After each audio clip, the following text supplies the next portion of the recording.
Bien, ahí estamos grabando. Buenas tardes, ¿cómo estamos, Emilce? Tanto tiempo. Sí, buenas tardes, Darío. Bueno, sí, hace mucho que no nos vemos. Bien, acá, eh, está muy bien trabajando. Bueno, ahora descansando. En Eh, tiempos de pandemia. un tiempo de pandemia, sí. Bueno, acá estamos. Bárbaro. Bueno, estamos con Maxi. La idea, como te decíamos, era compartir con jóvenes que están con ganas de elegir esta opción de posibilidad como disciplina, como carrera, como profesión, que es la psicopedagogía. Entonces, primero queremos comenzar con la presentación y normalmente dejamos que la persona se presente por donde quiera hacer su presentación. Así que bueno, ¿quién es Emilce? Bueno, Emilce, mi apellido es Erico. Eh, yo hice la carrera de psicopedagogía en la Universidad Nacional de Formosa. Me recibí de psicopedagoga, la carrera es de 4 años, y, pero yo empecé a trabajar, ya yo me recibí en el 89, eh, la carrera se abrió en el 1984 y después seguí estudiando, hice la licenciatura de psicopedagogía en la Universidad de Flores, en la Ciudad de Buenos Aires. Bueno, después hice posgrado, soy especialista en docencia universitaria porque yo trabajé desde que me recibí, yo me recibí en el 89, en el 90, en 1990 ya empecé a trabajar en la universidad, primero como jefa de trabajo práctico y después, bueno, pasé a ser adjunta y ahí llegué a la titularidad de las cátedras, de las prácticas psicopedagógicas. La práctica, acá se llama en el plan de estudio práctica 2, que es diagnóstico, práctica 3, que es tratamiento psicopedagógico, y práctica 4 ya son las pasantías profesionales. Bueno, también en 1990 ya abrí consultorio, fue el primer consultorio en Formosa.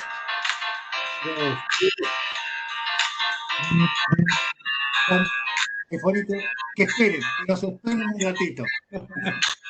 Sí, sí. No quiere callarse.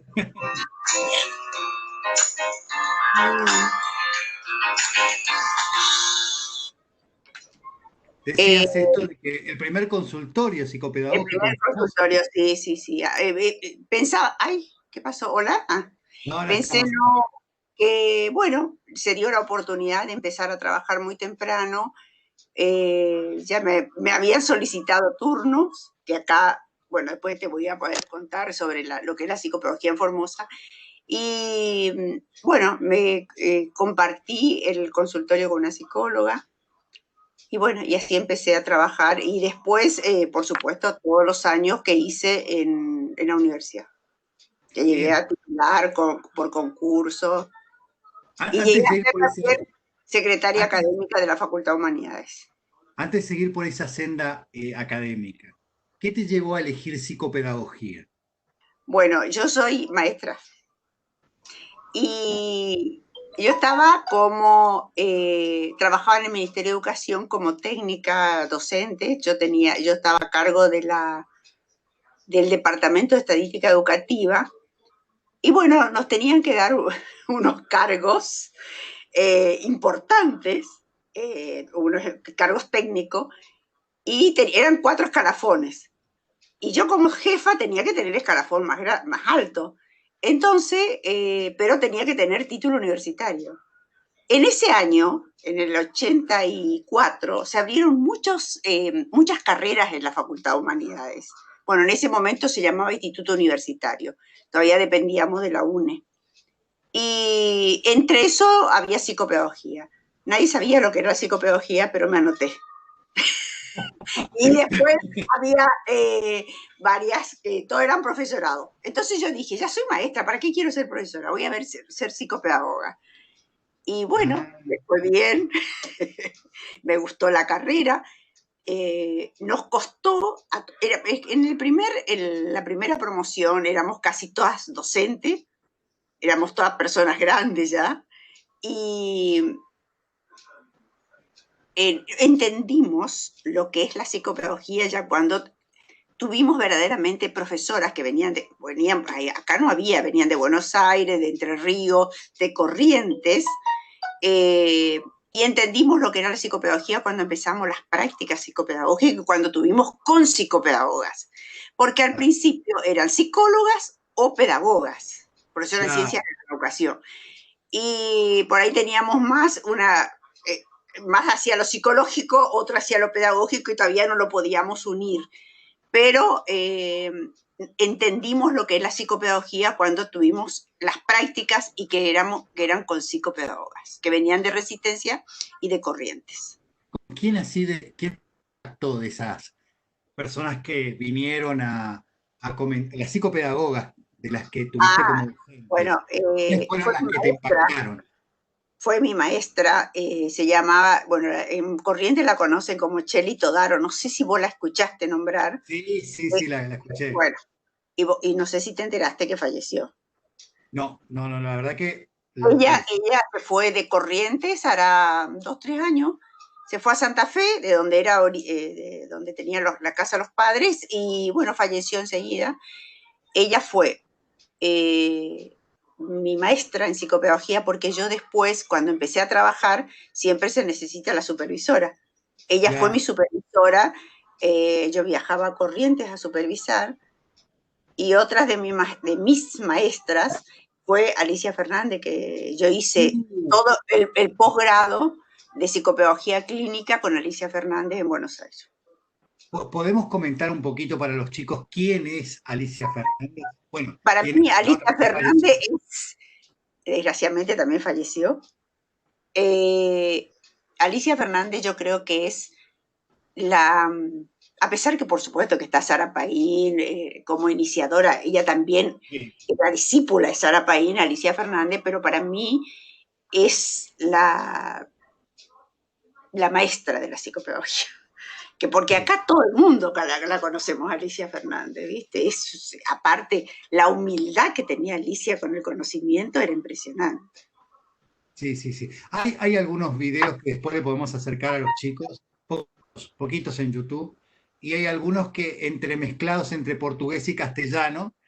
Sí, eso sí, porque ellos tienen su escuela, tienen en Porto Alegre, me parece, Porto Alegre, y cuando yo hacía el curso de posgrado, había también compañeras que venían de Brasil a hacer el posgrado, y sí, hacían el portuñol, que usaban mucho, que costaba entender, bueno, y después todas sus revistas, yo tengo todas sus revistas, que es la Escuela de Psicopedagogía Clínica, que es Escuela de Psicopedagogía de Buenos Aires, está también en español y en portugués. Sí, pero como bien dijiste, también cabe mencionar a Sara Paín como un referente importante. Y de esto, ya que saltamos un poquito a la historia, digamos, ¿no? ¿Por qué dicen que psicopedagogía es una idea argentina? Eso es lo que... mira, lo que pasa es que surge formalmente la psicopedagogía en la Argentina, porque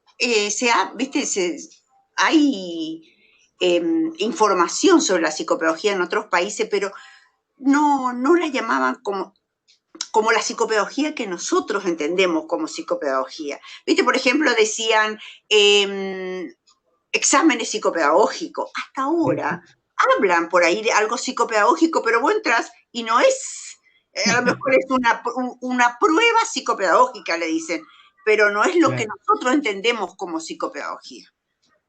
Claro. Y en esto, digamos, nace en un momento de la Argentina muy particular, ¿no? Gobierno de facto, y nace no de la mano de lo público, sino... No, nace en lo privado. En ese momento era instituto, lo de la Universidad del Salvador, Instituto Psicopedagógico. Y vos sabés cómo empezó la psicopedagogía ante carencia, es decir, cómo la pedagogía ni la neurología no daba respuesta a los problemas de aprendizaje, comienza a surgir la psicopedagogía, pero surge como una reeducación, reeducar el síntoma, es decir, el chico no sabía leer o no sabía dividir y se reeducaba. Por eso es importante nombrarla Sara Paín cuando comienza a replantearse esa situación. Creo que fue en 1972, por ahí. No sé si vos sabés de la Blanca, a ver cómo era el apellido, Blanca Tarmor-Polsky, la nombra mucho Alicia Fernández, que como ella no sabía, bueno, ella la nombra, ella comienza, juntamente también con Sara Paín, a replantearse sobre la psicopedagogía, donde abre un camino diferente para pensar sobre el aprender y el no aprender, y por eso desde ello aparece lo que es la psicopedagogía clínica.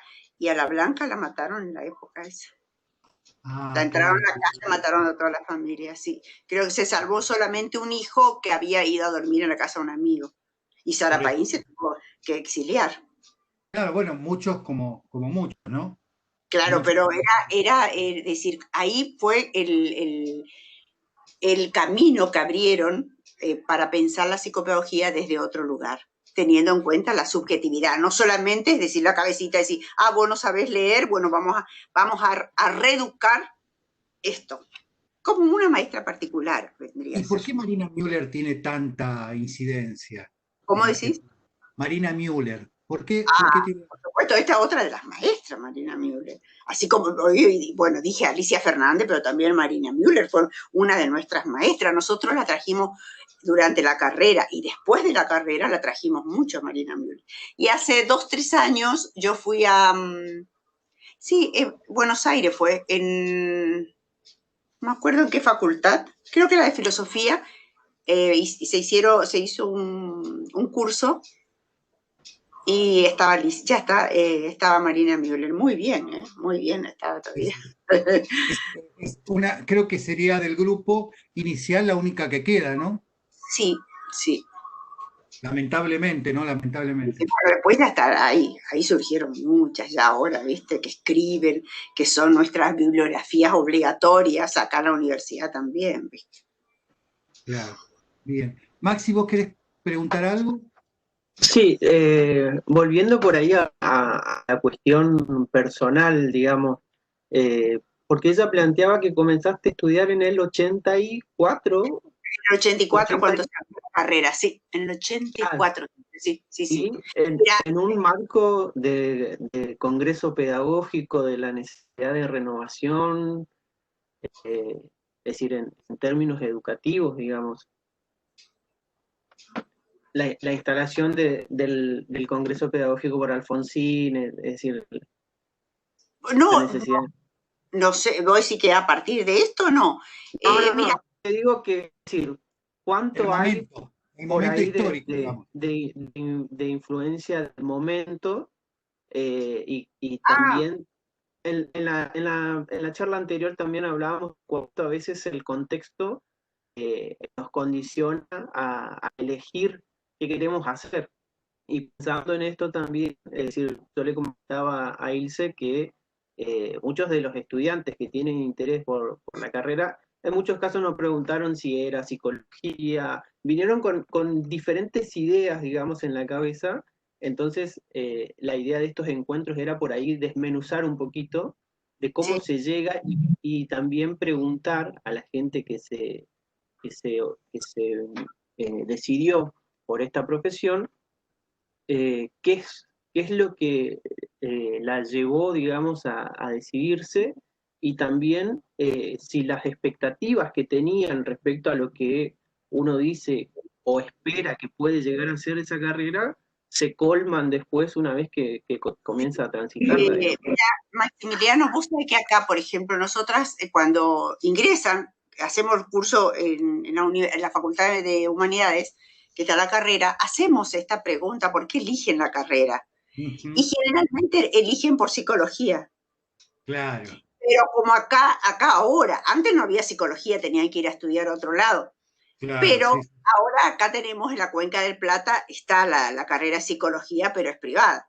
claro. Entonces los chicos eligen psicología, psicopedagogía, porque afina lo que ellos quieren. Pero después, por supuesto, reconocen y les encanta la carrera y bueno, Dijiste porque algo interesante, Milce, dijiste nosotras. La población mayor es psicopedagogas mujeres.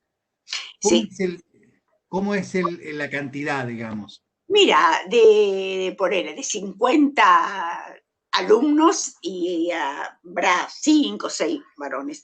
Vos sabés que te cuento que Alicia Fernández, cuando vino acá, porque yo la traje a Alicia varias veces acá, eh, a dictar cursos, por supuesto, se ponderaba mucho el ver varones como psicopedagogos.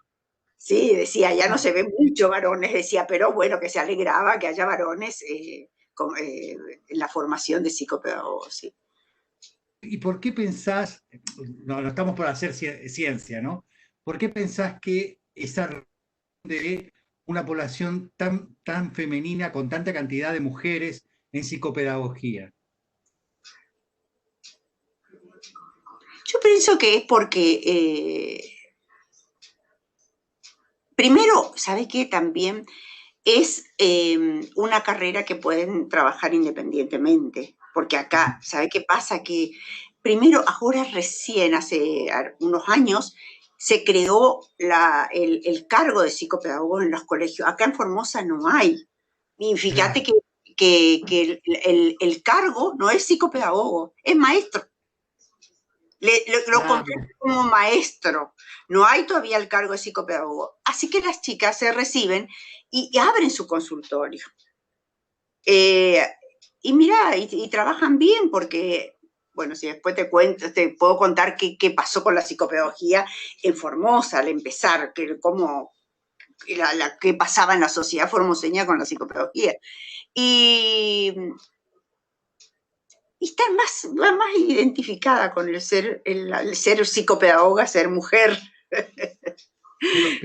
pero podrá tener que ver con esto que vos planteabas al inicio, que escuchaba por ahí, vos decís, bueno, muchas eran maestras y Sí, después continuaron con psicopedagoga.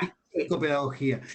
¿Puede sí. haber una relación en esto de que también viendo el contexto social, el Mira, hecho de que yo creo que la psicopedagogía a los docentes, yo te digo porque yo fui maestra de grado, y me sí, replanteé, a partir del ser psicopedagoga, me replanteé mucho lo que fui como docente, como maestra de grado.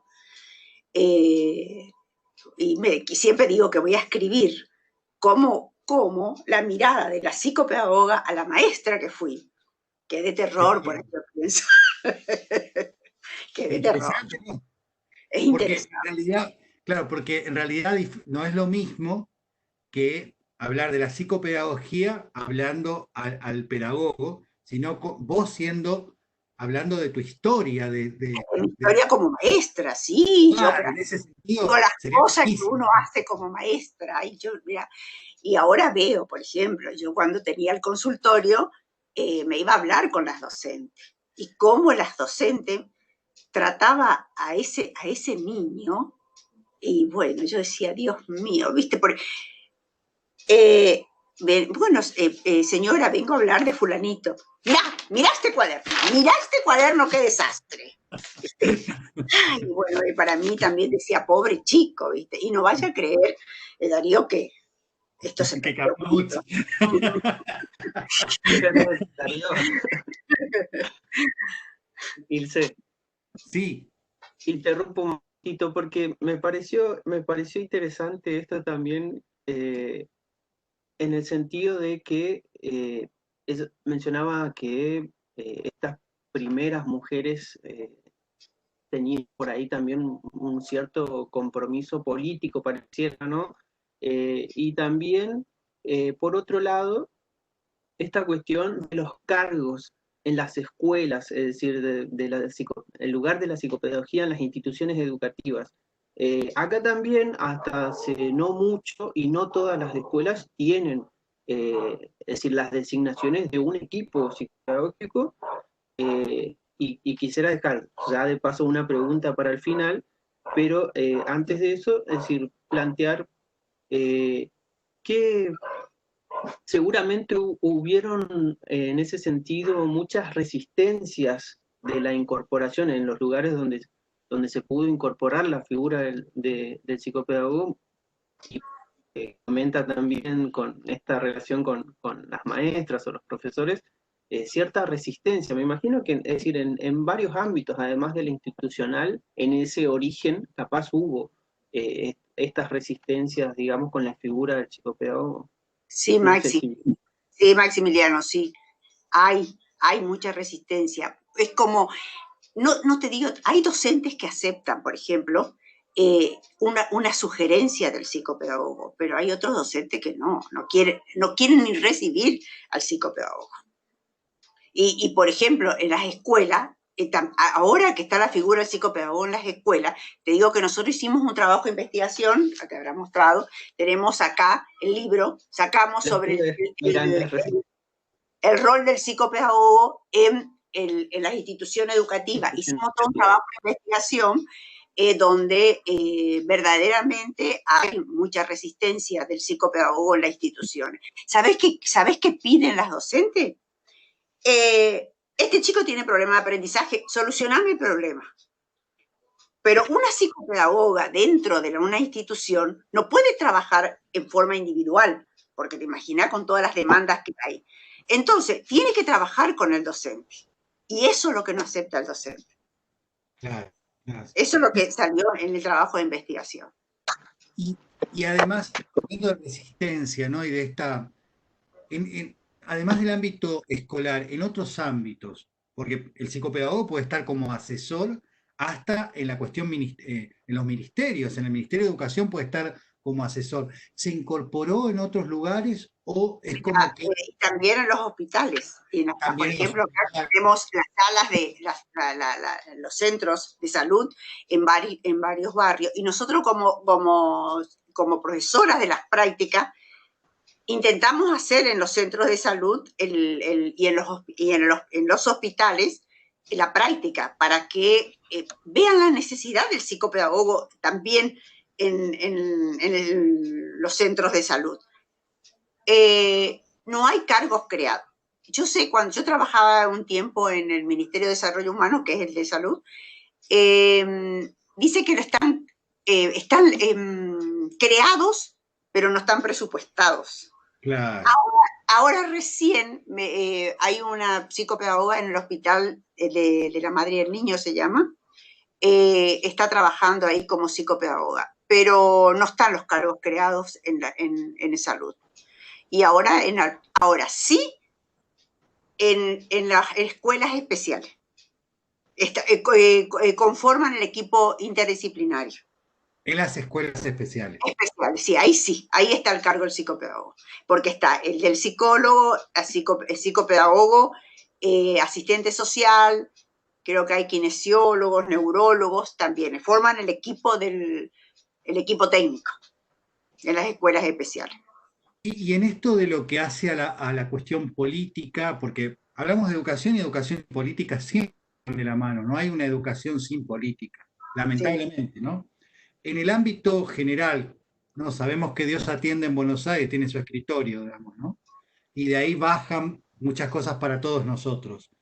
¿Participan? ¿Hay algunos referentes que vos sepas, psicopedagogos, asesorando, acompañando a lo ministerial o no está presente? No. Bueno, eso son las resistencias, ¿no? O sea, y lugares que como que hay que ir a... Profesores en ciencia, yo sé que tienen profesores en ciencia de la educación, como asesores. Sí. Pero psicopedagogos no hay, no. Sí. Y bueno, ¿cómo se ramifica la psicopedagogía en la parte norte, digamos, de la Argentina? Bueno, lo que sé es, en Misiones, Corrientes, Resistencias son institutos terciarios. Sí. Ahora en la Cuenca se abrió en Corrientes, no acá. En Corrientes sé que está la carrera de psicopedagogía. Sí. Cuando yo estuve secretaria académica, solicitaron, que al final no lo realizamos, un convenio con Corrientes. Querían venir porque acá nosotros primero no teníamos la licenciatura, ahora sí tenemos 4 años se reciben de psicopedagogo y 1 año y medio más para recibirse licenciado en psicopedagogía. Lo que pedían era incorporar, hacer un convenio con la licenciatura para los de Corrientes poder recibirse licenciado en psicopedagogía. Y Misiones también pidieron acá al decano para poder hacer eso, pero no se llevó a cabo. Porque ahora las asociaciones de psicopedagogos solicitan que sean profesionales con 5 años de carrera. Sí. Y ahora la asociación, sí, ya, esta asociación de acá de Formosa ya está, participa también en la federación, estamos inscritos en la federación de psicopedagogos. Y en esto de la acción, de la praxis del psicopedagogo, ¿cuál sería el rol y la función? La función del psicopedagogo, la atención a niños, adolescentes, adultos con problemas de aprendizaje. Ese es el objetivo central. Ese es el objetivo central. Por supuesto, después está el de asesoramiento, por ejemplo, en la institución educativa es diferente, es decir, en las instituciones lo que más se tiene que trabajar es la prevención. Claro. El asesoramiento a docentes, pero la demanda, mira, tenemos todo en el trabajo de investigación, que después lo pusimos en el libro, la demanda de los docentes es problemas de aprendizaje, problemas de conducta. Esa es la mayor demanda que tienen y que quieren que se solucione fuera del aula. Por eso hay mucha distorsión, lo que aparece también, mucha distorsión del rol dentro del ámbito educativo. Por ejemplo, nosotros creemos que la necesidad del trabajo hace que los psicopedagogos también acepten hacer tareas que no les corresponden. Por ejemplo, de tomar asistencia, la directora le dice, mira, faltó una maestra, anda a atender el grado, tenés que vender rifa, tenés que venir al sábado y domingo a hacer empanadas, ¿viste? Suponte. Claro, sí. Y el rol del psicopedagogo relacionado con la familia, ¿cómo también trabaja? Sí, eso puede, dentro de lo institucional, Darío, dentro de la institución educativa, sí, hay que trabajar mucho con la familia, eso sí, ellos pueden trabajar con la familia, pueden hacer un diagnóstico también, pero lo que no pueden hacer es un tratamiento, porque el tratamiento te lleva mucho más tiempo. Trabajar también con grupos pequeños, que lo pueden hacer dentro de la institución educativa, trabajar con los docentes, reuniones, mira, nosotros, te digo porque también tuvimos experiencia de trabajar con docentes, por ejemplo, hacen una demanda. El cambio que piden no es un cambio, el cambio nunca puede ser con un solo taller. Claro. Tienen que ser varios encuentros para producir el cambio. Vos sabés que ellos con 1, con 2 y ya nos cortaron. Ese es el problema. Es muy difícil a veces permitir ese cambio. Mira, te cuento también una experiencia en una institución educativa. Me llamó la directora cuando empezó la lectoescritura a través del constructivismo, bueno, cómo tenían que empezar. Bueno, ¿qué hice? Trabajé con las maestras de primer grado. Primero le di el material bibliográfico para que por lo menos antes de empezar a trabajar con ella. Bueno, le digo, después de un tiempo le pregunté si ya habían leído. Me dijeron que no. Entonces, le tiré el material. Y claro. Entonces, bueno, después trabajé con ella, pero ¿sabes que me fui yo a dar una clase en un primer grado de lectoescritura? Claro. Mirá, para mí fue una experiencia hermosa. Vos sabés que los chicos, un silencio, los de atrás se venían todos adelante para participar, porque comenté con la contraargumentación, viste, la hacía escribir y bueno. Paso después, unos días después, paso por el aula, era la misma, el dictado y a los gritos la maestra, viste. Ay. Bueno, es difícil el cambio, viste, es difícil. Sí, sí, sí. Sí, porque por ahí te piden recetas. Recetas, claro, eso sí, piden menor recetas. tiempo posible, Sí. con el menor costo posible. Exactamente, pero, viste, yo te digo, ¿por qué yo digo que yo también le decía a mis alumnas? Yo fui maestra, y fui Claro. una maestra con el estímulo-respuesta.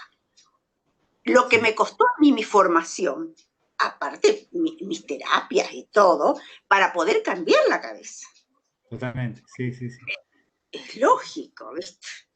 ¿Y cómo ves esta situación, que es una situación muy particular, la que estamos viviendo? Y hablaste hoy de prevención. ¿Cómo es el trabajo? ¿Qué ves que están haciendo los psicopedagogos en Formosa ante la situación actual de la pandemia? Vos ¿Qué sabés están que, aportando? pero qué buena pregunta, que vos sabés que yo, pero ahora no sé cuál es la intervención de los psicopedagogos que están en las instituciones educativas. Lo que sé, cómo están haciendo los docentes. Por Ajá, ejemplo, le mandan el trabajito a los padres por WhatsApp. Ahora, yo vi mi nieta que está en Corrientes, ella va al San Patrick, sí. y no, directamente, todos los días clase virtual a la mañana y a la tarde. Termina 2:30, a la 1:30 empieza la tarde y están directamente con la profesora, así como estoy yo con vos. Claro, sí, sí, sí, sí. Sí, bueno, digamos que hay instituciones. Acá, las clases sí, en la universidad sí se dieron en forma virtual, a través del Zoom. Acá sí Claro, los profesores. Y mis compañeras, porque yo ahora ya no estoy más en la facultad, mis compañeras me dicen que es mucho más trabajoso dar clases virtuales que presenciales. claro. Sí, Preparar sí. todo el material es mucho más difícil. Te cuento cuando nos conocimos que yo años anteriores había ido a Formosa a trabajar en Don Bosco cuando estaba como representante legal Jorge Ávila, ahí Ajá. en la secundaria. Y Jorge, la verdad que era un adelantado a un montón de cosas. No sé si sabías que el Don Bosco tuvo el primer pizarrón inteligente de la zona NEA. Ah, sí, no sabía. Jorge Ávila fue un tipo realmente con una visión. Lamentablemente después, viste, estas cuestiones congregacionales y demás, no interpretaron el vuelo que tenía, pero era justamente si hubiesen seguido la línea de lo que inspiraba a él, seguro que por lo menos ese colegio estaría totalmente preparado para este momento. No sé con el gobierno actual cómo están, pero en ese momento yo vi esa experiencia que, bueno, que fue una de las primeras instituciones educativas en la zona. Ay, mira qué bueno. Sí, qué lástima. Y como bien decís, como anécdota, digamos, más costaba que los docentes aprendieran a manejar el pizarrón inteligente y rápidamente los chicos tomaban posesión del pizarrón, porque era como un juego, digamos, ¿no? Y era una novedad, y eran los chicos los que al final terminaban usando el pizarrón, digamos. Sí, Más que los claro, docentes. sí, sí, sí, ellos están más actualizados que el docente. Sí, sí, en El este momento, informática. totalmente. Maxi, ¿vos querés preguntar algo? Sí, hoy cuando comentabas este trabajo que hiciste sobre el rol de los psicopedagogos en instituciones educativas, eh, bueno, quería saber, digamos, cómo, si bien, es decir, yo entiendo que al día de hoy pensar esta idea entre la práctica y la teoría ya es una cosa más resuelta, que antes, bueno, parecía como una contraposición. ¿Cómo entras en el ámbito de la investigación o qué te lleva, digamos, a esa parte de, de tu profesión, pero Porque, volcada, digamos, ya... nosotros nos planteamos, un grupo de psicopedagogas que estamos en las prácticas psicopedagógicas de la Facultad de Humanidades en ese momento, cuáles son los saberes del rol del psicopedagogo en el ámbito educativo. Porque nosotros nos planteamos, porque la práctica, yo tenía la 2, la 3, la 4, la 1 son 5 prácticas. La 1 es la introducción a la psicopedagogía. La 2, yo como les dije, es diagnóstico, la 3, tratamiento, la 4, hacemos pasantía, trabajando diagnóstico y tratamiento individual y grupal.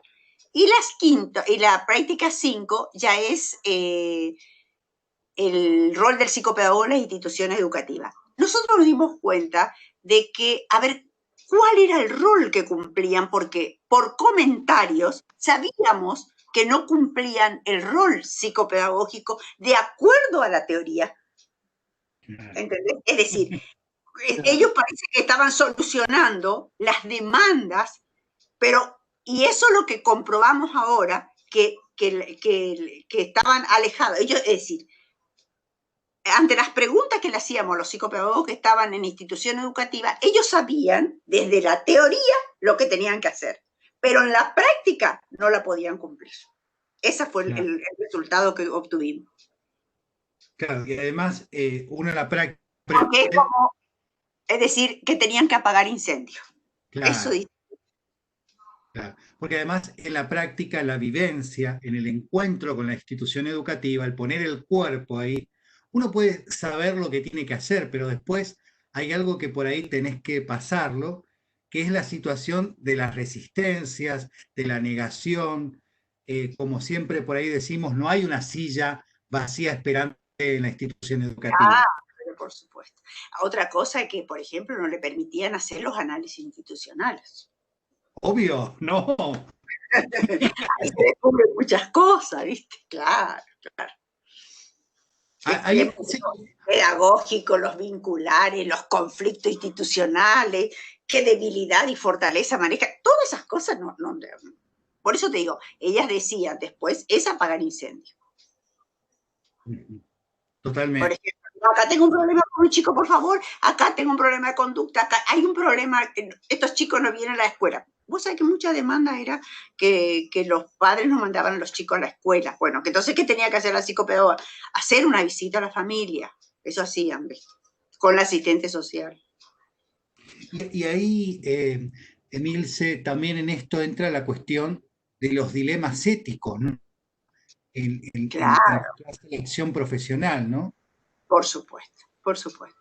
Porque hasta dónde me compete, hasta dónde puedo hacer, cuál es mi competencia y cuál es la de otra disciplina. Sí, vos sabés que eso también se vio en el trabajo de investigación, sí. Pero generalmente hay psicopedagogas y asistentes sociales nomás en las escuelas. Claro, pero también hay algo importante que tenemos que educar a la demanda, digamos, educar a los representantes legales, a los directivos, porque me parece que no todos saben cuál es el rol. Claro.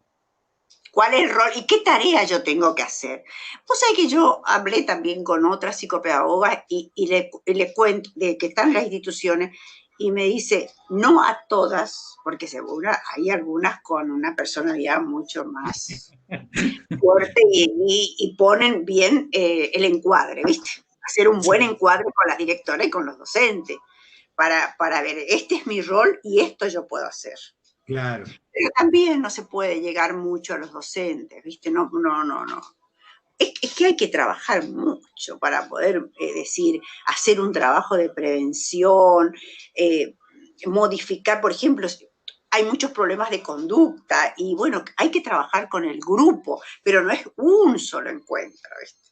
Aparte, también el respeto del docente a los alumnos. Vos sabés, Darío, que es un problema también.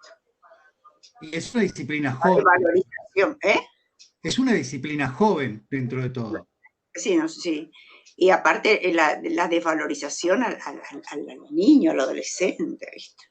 Hay muchos.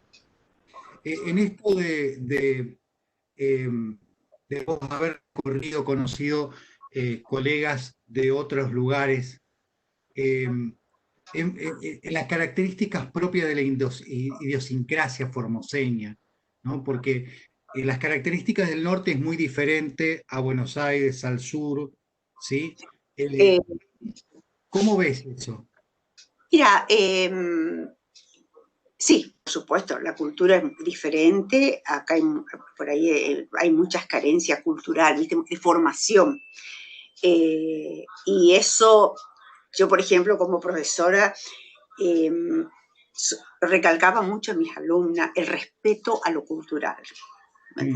Es decir, por el propio lenguaje también, porque cómo podemos ir modificando ese lenguaje de ese niño, porque ese lenguaje es el lenguaje materno, y hay que comenzar a respetar. Ahora, vos sabés lo que me llamaba la atención, y cuando yo me iba a los congresos a Buenos Aires, que nosotros teníamos buena formación. Vos sabés que me decían, uno se va de Formosa, te imaginás, a Buenos Aires, pensás que todos los profesionales están mucho mejor que nosotros. Y por ejemplo, no tenían mucho las prácticas que nosotros teníamos acá. Claro.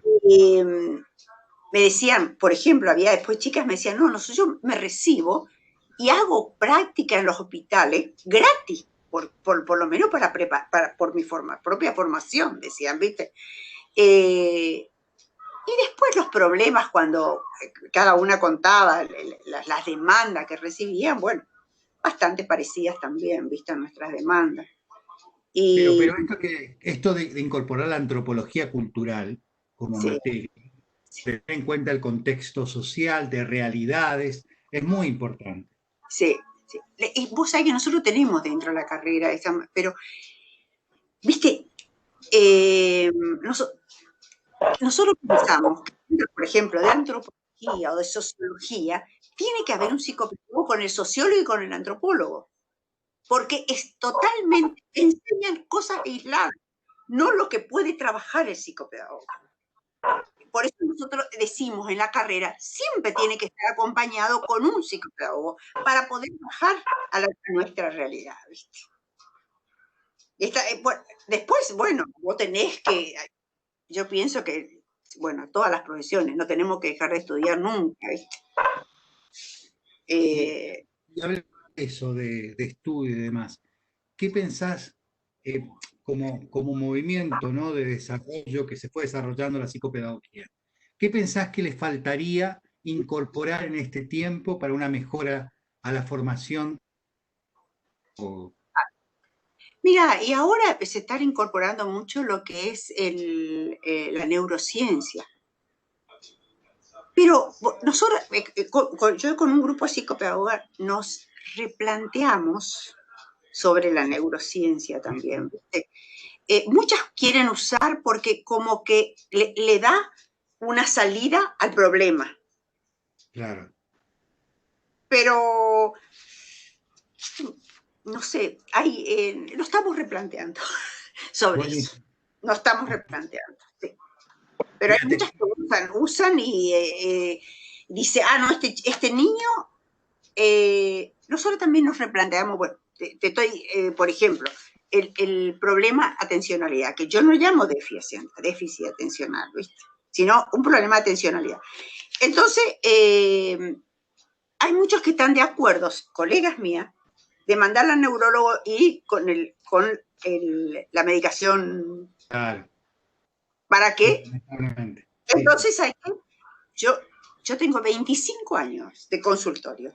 Yo nunca mandé a un chico con problemas de atencionalidad a un neurólogo. Yo estaba en contra de eso porque se idiotizan dentro del aula. Claro. Sí. Y el hecho de la medicalización, ¿no? Como un punto. La medicalización, formación, sí. Mira, te cuento que nosotros estamos ahora planteando con un grupo latinoamericano la incorporación de la ciencia de la complejidad, como por ejemplo atraviesa la terapia en un sentido amplio, ¿no? Más allá de las fuentes teóricas, hablar de la terapia en un sentido amplio, ¿no? Como la ciencia de la complejidad, no el pensamiento complejo de morir, sino la ciencia de la complejidad. Mira, si te quiero mostrar mi agenda, dice, sobre la complejidad. Vos sabés que te cuento que dije, me voy a poner a estudiar, ¿viste? Porque yo creo que es bueno eso, ¿eh? Esto es bueno. Te voy a pasar los encuentros que están en el canal de YouTube para que veas y que después cualquier cosa, si en algún momento te querés incorporar, con gusto. Así bueno, sí, vos sabés que me interesa. Dije yo, voy a leer, voy a empezar a estudiar sobre eso. ¿Vamos cerrando, Maxi? Sí, una cosita más que quisiera agregar, y de paso también aprovecho para comentarle un poquito de la razón de ser de este encuentro a Emilce, que tiene que ver con lo siguiente. Yo trabajo, y desde ahí nos conocemos, es decir, llegamos a conocernos con Ilse, a partir de un proyecto educativo que surge con alumnos con problemas de reingreso, soledad, es decir, siempre estamos trabajando con chicos que, es decir, eran de alguna manera expulsados de las escuelas por diferentes motivos, digamos, y a partir de ahí el proyecto se fue bifurcando, digamos, en distintas ramas, hasta que iniciamos con un nivel terciario, cuya primera carrera, digamos, que inició fue una carrera de auxiliar docente, de preceptor, donde también el preceptor o el auxiliar docente al día de hoy tiene muchas de esas características de ser de alguna manera el que hasta que cuida a los chicos, toma asistencia, pero también, es decir, a veces hace tutorías de apoyo, hasta prepararles la leche, un montón y en conjunto con eso también atendiendo a esas cuestiones generales, digamos, de dificultades que con la población heterogénea que tenemos, pero que generalmente es bastante vulnerada, digamos, en sus derechos, exigíamos la presencia o poder contar de alguna manera con un equipo interdisciplinario con psicopedagogos, psicólogos y demás. Entonces, nos costó mucho, y esto que mencionabas hoy era justamente que acá generalmente se reservaba a las escuelas especiales el equipo interdisciplinario. Entonces, una de las ideas es que quería preguntarte, digamos, si vos pensás que es necesario que todas las escuelas cuenten en el conjunto de este equipo, digamos, con un psicopedagogo, y por qué. Psicopedagogo o psicopedagoga. Pero por supuesto, yo creo que sí, Maxi, importante, en todos los niveles, porque siempre, especial, tanto en el secundario como en el terciario siempre hay un problema. Por ejemplo, te cuento, nosotros tenemos acá, y que con 2 colegas creamos el gabinete, bueno, en ese momento ya hace unos años llamamos gabinete psicopedagógico, y tenemos para apoyar a los alumnos con problemas de aprendizaje. Son derivados los alumnos de cualquier carrera de la Facultad de Humanidades, y también ofrecemos a las otras facultades ese gabinete psicopedagógico para apoyar y ayudar a los alumnos con dificultades en el aprendizaje. Eso tenemos también nosotros en la universidad. Y yo creo que también en un terciario lo mismo. Es importante. Y mirá que tenemos mucha demanda. Y sabe que también ofrecemos orientación vocacional. Por ejemplo, empiezan una carrera, andan mal, por ahí a través de esa orientación se se pueden trasladar a otra carrera. Y ahora el gabinete está conformado también con psicólogos. Y hay mucha demanda para los psicólogos porque son chicos ya con otros conflictos que no solamente de aprendizaje, pero que inciden en sus aprendizajes. Y eso es tratado por el psicólogo. Es importante destacar que no es que el psicopedagogo está con el niño. No. Es importante que puede trabajar hasta con el adulto mayor. Pero por supuesto. Entonces, y yo te voy a por eso tenemos, en el gabinete se trabaja con gente, y hasta hay gente muy grande. Mira, tuvimos un señor bastante que tenía, estaba estudiando enfermería, llegó, que es de otra facultad, de la Facultad de Salud, llegó a nuestro gabinete para pedir apoyo, porque le costaba aprender. Claro.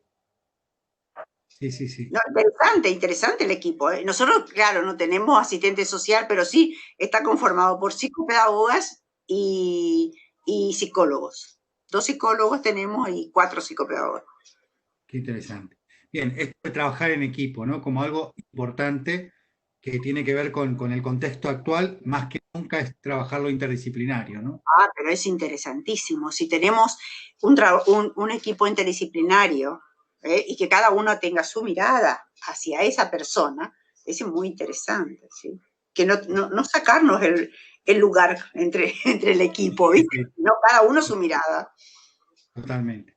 Bueno, Emil, te agradecemos mucho por tu tiempo. Superamos la situación de la tecnología. Sí. Pudimos subsanar eso y bueno, y te agradecemos mucho por tu gentileza, muy claras las apreciaciones. Y bueno, seguro que en algún otro momentito te vamos a hinchar otra vez. Cuando gusten. Muchas gracias. Chao, Maximiliano, también. Chao, muchas gracias.